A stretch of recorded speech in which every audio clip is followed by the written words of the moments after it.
कि हम अशुद्धि अवस्था में राधा कृपा कटाक्ष स्तोत्र का फोटो कॉपी करवा के पढ़ सकते हैं या नहीं? वैसे याद हो गया हो तो आप चिंतन ऐसे कर सकते हैं, वगैरह ग्रंथ लेकर पढ़ना निषेध है। तो 3 दिन अपवित्र दशा में भगवत चिंतन कर सकते हैं, जो पाठ याद है उसको सुमिरन कर सकते हैं। माला लेना, ठाकुर सेवा करना, रसोई बनाना, ग्रंथ पढ़ना, ये गृहस्थ धर्म में जो माता बहनें 3 दिन अपवित्र रहती हैं, नहीं करना चाहिए। ऐसी शास्त्र मर्यादा है। फिर जैसा ठाकुर जी प्रेरित करें, शास्त्र मर्यादा है, ऐसा नहीं करना चाहिए। महाराज जी, जब हम अशुद्ध हैं और भगवान इतने शुद्ध हैं, उनको कोई चीज अशुद्ध नहीं कर सकती, तो फिर हमारी आप अपने आपे को भूल जाओ फिर कैसे? हाँ बस यही तो बात, इसीलिए तो कह रहे हैं नियम से चलोगी तो भूल जाओगी। नियम से चलोगी, बनाई हुई मर्यादा से चलोगी तो शरीर भान भूल जाओगी। और नियम अगर विपरीत दशा में चला गया तो शरीर भाव पुष्ट होता चला जाएगा। एक खास बात है, आप एक पत्नी व्रत ले, आप धर्म से चले तो आपको वैराग्य हो जाएगा, आपकी वासना नष्ट हो जाएगी। दवा अगर नियम से खाओगे ना, रोग नष्ट हो जाएगा। और आप व्यभिचार करें, चाहे जितना करते चले जाए, आपकी वासना बढ़ती चली जाएगी, आपकी गंदगी बढ़ती चली जाएगी। ये नियम है वही चेष्टा। लेकिन एक पत्नी व्रत ले, धर्म पूर्वक चले तो आपको वैराग्य हो जाएगा। कितने ऐसे गृहस्थ हैं जो वैरागी हैं, पति पत्नी दोनों घर में रहते हुए भी ब्रह्मचर्य हैं। और कितने ऐसे कि देखो, बोले कितने साल, बोले 90 साल के, तो बोले क्या पूरा जीवन हो गया, खाक बटोरते हैं कहाँ, वहीं के वहीं खड़े। सब सुलझने की बात है। तो इसलिए हम पहले शास्त्र आज्ञा पालन करें, तो परम पवित्र प्रभु हैं और हम उनके परम पवित्र अंश हैं, ये बात समझ में आ जाएगी। और जो शरीर अपवित्र है उससे हमारा राग खत्म हो जाएगा। अभी शरीर अपवित्र है, शरीर अपवित्र है तो हमारा भाव भी अपवित्र है, क्योंकि हम शरीर से युक्त हैं। आप कभी ये मानती हो कि मेरा शरीर अपवित्र हुआ? मैं नहीं।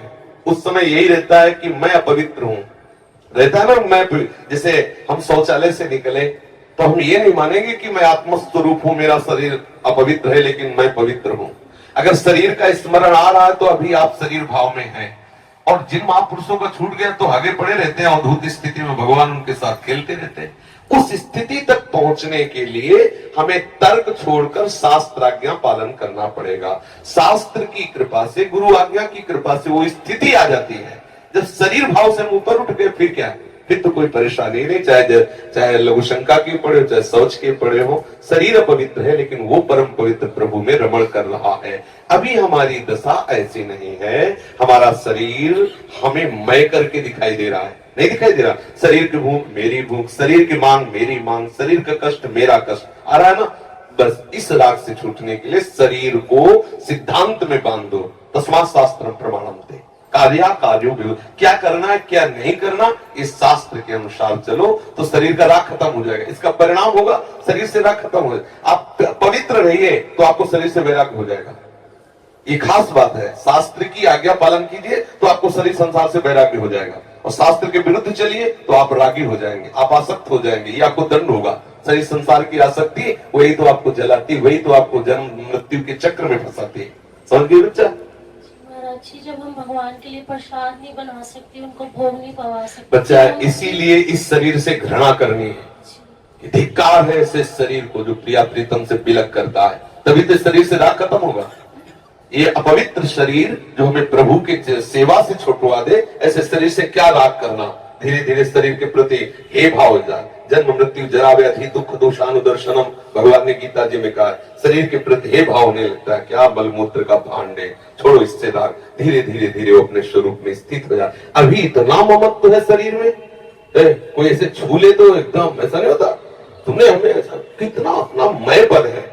अगर हम ठीक सिद्धांत से चलेंगे तो हम बहुत जल्दी लाभ प्राप्त कर लेंगे।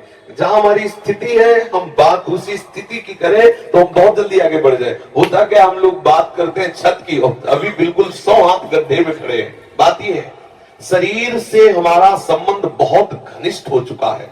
इतना हो चुका है कि शरीर से हम संबंध किए, ये शब्द भी गलत है।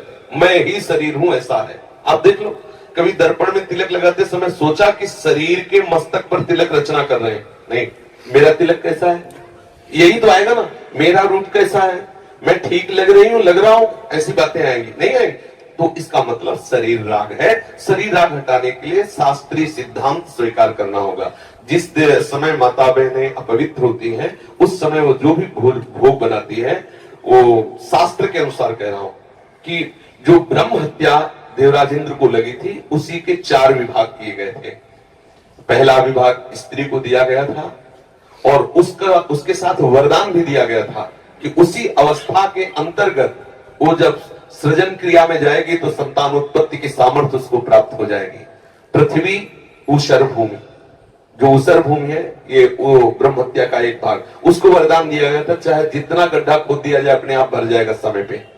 वृक्ष की गोंद जो निकलती है वो ब्रह्म हत्या, और उसको वरदान दिया काटने पर भी पुनः आप हरे भरे हो जाओगे, मतलब समय आने पर आप वृक्ष रूप धारण करो। और जल में ठेन बुदबुदा काई, ये ब्रह्म हत्या के 4 भाग के। और जल को आशीर्वाद दिया गया कि कभी भी कहीं भी पवित्रता होगी तो आप उसमें सम्मिलित होगे, जल छिड़को, आचमन करो, जल के द्वारा पवित्रता। ऐसा 4 वरदान भी उनको अलग अलग दिए गए और उनके लिए विधान भी किया गया है। देवराज इंद्र को जब ब्रह्म हत्या लगी थी तो शास्त्र में मर्यादा चली आ रही है, अगर इसका हम पालन करेंगे तो शरीर से वैराग्य हो जाए।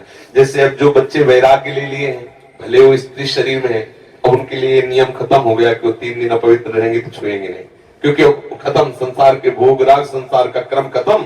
अब वो वैरागी, अब वो 8 पैर प्रभु की सेवा में लगे हैं। पर अपने गृहस्थ धर्म से है, शरीर सुख की कामना से है, शरीर का हम प्रयोग कर रहे हैं अपने इंद्रिय सुख के लिए, तो आप पवित्रता धारण करो, जिससे तुम्हारा ये राग नष्ट हो जाएगा। समझ रहे ना? नाम जप तो कर सकते हैं आप। हम बता देते हैं, गृहस्थों को भी कह देते हैं कि आप मंत्र चिंतन भी कर सकते हैं, माला से नहीं, मंत्र चिंतन भी कर सकते हैं। स्नान किया, मंत्र चिंतन कर रहे हैं, भाई अंदर हमारे जो चिंतन हो रहा, शरीर ही तो अपवित्र है, बाहरी चेष्टा नहीं करेंगे। हम मानसिक ठाकुर सेवा भी कर सकते हैं, मानसिक पाठ भी कर सकते हैं। हमें चतुरासी जी याद है तो हम ग्रंथ नहीं छुएंगे, ऐसे पदगान करेंगे, नाम कीर्तन करेंगे, ये सब हो सकता। लेकिन प्रगट में जो शरीर द्वारा चेष्टा होनी है, तो फिर उस समय 3 दिनों तक ऐसा शास्त्रीय महापुरुषों का और संतों का आदेश है, तो हमें वैसा पालन करना चाहिए।